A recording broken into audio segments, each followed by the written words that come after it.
오늘 저에게 주신 하나님의 말씀은 구약성경 출애굽기 38장 1절 말씀입니다. 저희들 함께 봉독하겠습니다. 그가 또 조각목으로 번제단을 만들었으니 길이는 5규빗이요 너비도 5규빗이라 네모가 반듯하고 높이는 3규빗이며 아멘. 기도하겠습니다. 하나님 아버지, 지난밤도 하나님의 은혜 가운데 저희들 살피시고 오늘도 복된 하루 허락하시려고 저희들 말씀과 기도로 시작할 수 있도록 인도하신 은혜 감사드립니다. 저희들의 심령을 항상 주장하시고 어떠한 상황에서도 주님 한 분만 바라볼 수 있는 복된 심령 되게 하여 주옵소서. 간절히 바라오며 예수님의 이름으로 기도하옵나이다. 아멘. 오늘은 심판의 제단과 정결의 거울이라는 제목으로 하나님 말씀 증거합니다. 저희는 계속해서 하나님께서 말씀하신 이 성막의 양식대로 이 성막이 지어져 감을 말씀을 통해서 살펴보고 있습니다. 37장이 지성소와 성소 내부의 기구들을 다루었다면 오늘 말씀으로 살펴볼 38장은 일반 백성들이 바라보고 접근할 수 있는 성막들의 기구들을 다루고 있습니다.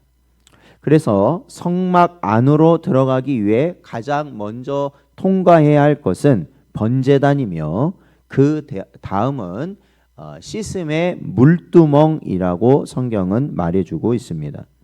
이는 죄인이 거룩하신 하나님께 나아가기 위해서 반드시 거쳐야만 할 대속의 피 그리고 성결의 물의 단계를 보여주는 것이죠.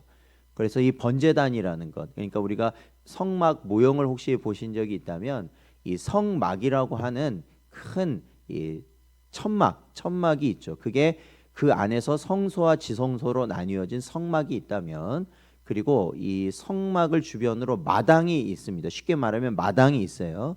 그러면 그 마당에 뭐가 있냐면 번제단이 있고, 또한 그 다음에 물두멍이라고 하는 노스로 된 큰 대야와 같은 것이 있어요. 그러니까 우리가 얼굴 씻는 대야 그 정도가 아니라 아주 큰 대야 같은 것이 있는데 거기에 물을 담아두어서 또 그 물로 거기서 이제 씻는 역할을 하는 것이죠. 그 다음에 성막으로 들어갈 수 있는 겁니다. 그래서 이러한 마당에 이러한 번제단과 이 물두멍이 있고, 그 다음에 이 마당을 전체적으로 감싸는 그죠, 이 담이 쳐져 있는 것입니다. 이제 그러한 구조로 되어 있다라는 것을 이제 성경은 보여줍니다.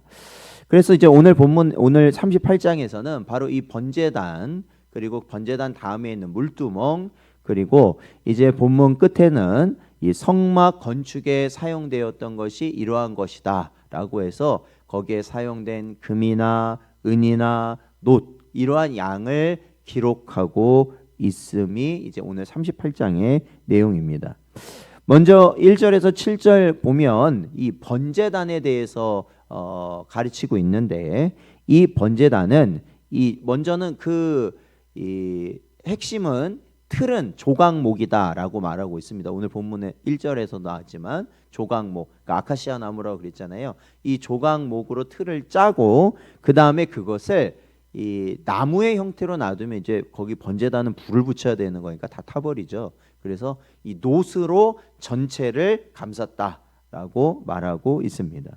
이 놋이라는 것이 워낙 불에 강한 재질의 금속이고, 동시에 성경에서는 이 놋은 하나님의 공의의 심판을 상징하는데 주로 사용된 금속입니다. 그래서 뭐 민수기라든지 레위기라든지 이런 말씀들에 보면 바로 이러한 놋을 사용하는 그러한 상황은 하나님의 공의 또 하나님의 심판을 나타내는 것이다라는 거죠. 그래서 이 놋으로 이 번제단, 제물을 하나님께 바치는, 불태우는 번제단을 만들었다라는 겁니다. 그래서 이 번제단이라는 것은 결국에는 무엇을 상징하는가? 우리가 레위기에서도 보았지만 바로 우리의 죄를 대신해 제물이 타 죽는 곳, 그러니까 내가 죽어야 되는 곳이 바로 번제단이라는 겁니다. 이것은 또한 예수 그리스도를 우리에게 분명하게 예표하고 있는 그러한 것인데, 바로 우리를 대신해 하나님의 심판을 온몸으로 받으신 예수 그리스도, 그리고 그의 십자가를 우리에게 예표하는 것이 번제단이다라는 겁니다. 이사야서 53장 5절 말씀을 보면 그가 찔림은 우리의 허물 때문이요 그가 상함은 우리의 죄악 때문이라. 그가 징계를 받음으로 우리는 평화를 누리고 그가 채찍에 맞음으로 우리는 나음을 받았도다 기록하고 있습니다. 그렇기 때문에 이 땅의 그 누구도 하나님 아버지께, 하나님께 나아갈 수 있는 길을 예수 그리스도의 십자가라는 번제단을 거치지 않고서는 아무도 갈 수 없다라는 것입니다. 그래서 우리의 죄의 문제, 그렇죠? 우리가 영원히 죽을 수밖에 없는 죄의 문제를 해결하신 십자가 그 번제단 앞에 언제나 세워질 수 있는 복된 여러분 되시기를 축원드립니다. 8절 말씀을 보면 이제 물두멍을 이제 만들었다라고 성경은 말을 하고 있습니다. 아까도 말씀드렸지만 이 물두멍이라는 것은 물을 담아두는 큰 대야 같은 역할을 한다.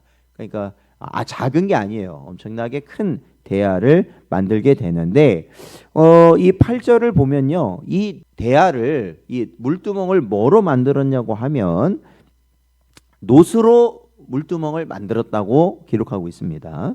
그런데 이 놋의 출처가 이 8절에 등장합니다. 이 놋, 그러니까 물두멍을 만든 놋은 어떠한 놋이라고 말을 하고 있냐면 그것은 회막문에서 수종드는 여인들의 거울로 만들었다라고 말하고 있습니다.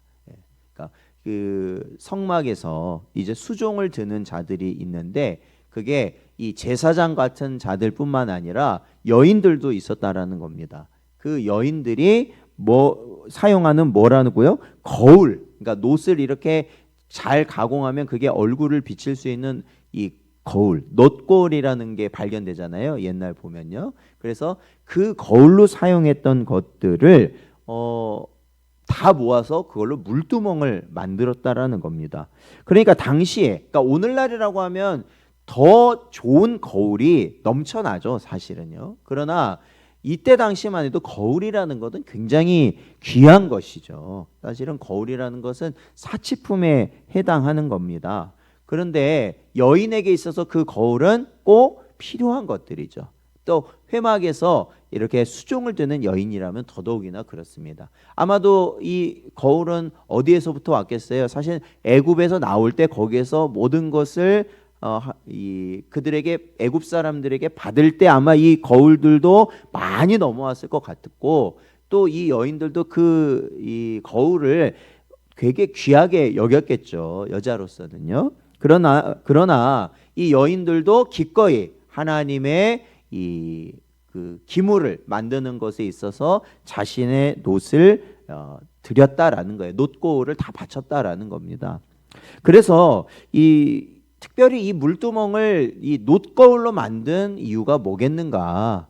여러분, 거울이라는 것은 아까도 말씀드렸지만 거울을 든 자의 자신의 모습을 비춰주는 역할을 하는 게 거울입니다. 결국에는 제사장은 결국 물두멍에서 자신의 몸을 씻으면서 사실은 무엇을 살핀 걸까요?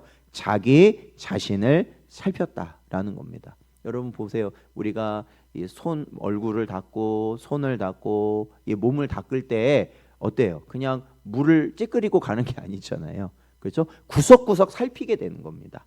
물을 씻을 때 여기에 뭐가 묻었나, 여기는 잘 닦였나, 그래서 구석구석 이렇게 자신을 살피면서 씻게 되는 것이죠. 그러니까 결국 오늘날 우리에게 있어서 이 참된 거울의 역할을 하는 것이 무엇이냐? 바로 하나님의 말씀이라는 것이죠. 하나님의 말씀으로 우리를 살피고 말씀으로 우리를 씻어야 한다라고 성경은 가르칩니다. 야고보서 1장 23절 말씀을 보면 누구든지 말씀을 듣고 행하지 아니하면 그는 거울로 자기의 생긴 얼굴을 보는 사람과 같아서라고 말씀하고 있습니다. 그러므로 사랑하는 성도 여러분, 성도는 날마다 말씀의 물두멍 앞에 서서 자신을 비추어 보는 자가 되어야 되는 겁니다. 그래서 우리가 날마다 말씀을 읽어야 되는 것, 그것은 바로 우리가 죄인됨을 깨닫고 또한 우리가 이 땅을 살아가면서 죄된 마음과 언행과 행실이 있음을 깨닫고 사실은 회개함으로 나아가 정결함을 유지하기 위함이라는 것이죠. 그래서 언제나 말씀 앞에 설 수 있는, 말씀으로 자신을 살필 수 있는 여러분 되시기를 축원드립니다. 이제 9절에서 20절 말씀을 보면 아까도 말씀드렸지만 이 성막 마당 주위로 세워진 울타리에 대한 이야기가 나오고 있습니다. 이 울타리를 무엇으로 만들었다고 성경은 말하냐면 9절에 보면 울타리를 세마포로 만들었다 이렇게 말하고 있습니다. 그러니까 이 세마포라는 것을 울타리로 세운 것이죠. 그러니까 딱딱한 벽이 아니라 천입니다. 세마포라는 천으로 세운 것인데 이것은 결국 성막과 세상을 어떻게 하는 거겠어요? 구분하는 거죠. 울타리라는 건 경계를 의미하거든요. 그러니까 구분하는 겁니다. 결국 울타리라는 것은 성도를 세상으로부터 보호하며 구별하는 것입니다. 계시록 19장 8절 말씀을 보면 그에게 빛나고 깨끗한 세마포 옷을 입도록 허락하셨으니 이 세마포 옷은 성도들의 옳은 행실이로다 하더라 말씀하고 있습니다. 여러분, 울타리로 사용된 흰색 세마포는 성도의 옳은 행실을 상징합니다. 성도는 비록 세상 속에서 살아갑니다. 저희도 똑같죠. 세상 속에서 먹고 마시고 일하고 또한 어울리고 똑같습니다. 세상 사람과 다를 게 없죠. 저희도 그렇게 살아갑니다. 그러나 비록 세상 속에서 저희들이 살지만 저희는 세상에 물들지 않은 옳은 행실을 통해 거룩한 구별됨이 있어야 된다라는 것입니다. 그러니까 쉽게 말하면 여기에서 말하는 이 성막, 이 성전이 오늘날 사실은 우리가 성전 아니겠어요? 그렇죠? 우리 안에 바로 이러한 성소의 기물들 대신 예수 그리스도께서 우리에게 거하시는 거 아니겠습니까? 그렇다면 우리에게도 뭐가 있다는 거예요? 세마포라는 울타리가 있다라는 겁니다. 그러면 그 울타리는 무엇이냐? 바로 예수 안에서 이루어지는 올바른 행실이라는 것이죠. 그것이 세상과 저희가 구분되는 울타리의 역할을 하고 그 울타리가 있을 때 바로 그 울타리가 바로 세워져 있을 때 우리 안에 하나님의 온전한 임재가 이루어지게 된다라는 것입니다. 그러므로 우리 성도들은 어떻습니까? 그러한 올바른 행실을 이루며 살아가는 복된 자들이 되어야 되는 줄로 믿습니다. 그래서 이것은 우리가 세상 도덕의 기준을 맞추는 게 아니다. 언제나 말씀드리지만 우리가 하나님의 말씀대로 온전히 순종하는 그 길이 바로 이러한 온전한 행실을 이루는 길이 되는 줄로 믿습니다. 21절부터 31절 내용을 보면 이제 성막의 재료로 들어갔던 물자들을 목록으로 하여서 어느 것이 얼만큼 들어갔는지를 세세히 기록하면서 38장을 마무리하고 있습니다. 그러니까 성막에 사용된 금이나 은이나 노새 양을 정확하게 계수하여 기록하여 남긴 것이죠. 그러니까 결국 하나님의 일은요, 은혜 좋습니다. 은혜로 하는 거예요. 뭘 막 따지고 하는 게 아니라 모든 걸 은혜로 하는 것 맞습니다. 그런데 그 은혜를 잘 관리하는 것, 그러니까 정직함과 질서로 해야 하는 것을 또한 우리에게 말씀하고 있습니다. 하나님은 어떠한 분이십니까? 우리의 머리칼 하나까지도 다 세시는 분이십니다. 믿으십니까? 우리의 작은 머리카락 하나까지도 세시는 분인데 하나님의 백성들이 중심을 다하여 하나님께 자원하여서 바친 그 모든 것, 그것이 실로 작은 숟가락 하나라 할지라도 하나님은 그것을 결코 잊어버리지 않으신다라는 것입니다. 우리가 드린 작은 예물 하나라도 하나님은 헛되이 버리지 않으시고 소중히 기억하시는 분이 하나님이시라는 것이죠. 그래서 우리 또한 교회의 직분을 감당할 때 사람과 하나님 앞에 한 점 부끄러움 없는 투명한 청지기가 되어야 하는 것입니다. 사랑하는 성도 여러분, 오늘 본문은 우리가 날마다 서야 할 두 자리를 보여주고 있습니다. 첫 번째 자리는 나의 죄를 위해 피 흘리신 십자가라는 번제단 앞에 항상 저희는 세워져야 하는 것입니다. 또 하나는 그 말씀으로, 하나님의 말씀으로 나를 씻어내는 회개의 물두멍 앞에 우리는 서야 한다는 것입니다. 여러분, 여기에 나온 여인들은 자신의 외모를 가꾸던, 그죠? 자신에게 있어서는 이 가장 중요하였던 거울을 바쳤습니다. 거울을 바쳐서 그것을 가지고 물두멍을 만들었습니다. 그렇다는 것은 우리도 나를 자랑하고 치장하는 것들을 이제는 내려놓고, 그죠? 나 자신을 드러내는 것은 이제는 내려놔야 됩니다. 그러한 것들은 내려놓고 하나님 앞에 정결하게 서게 되는 도구로 삼아야 된다라는 것입니다. 오늘 하루 나를 대신해 죽으신 주님의 사랑에 감사할 수 있는 여러분 되시길 바랍니다.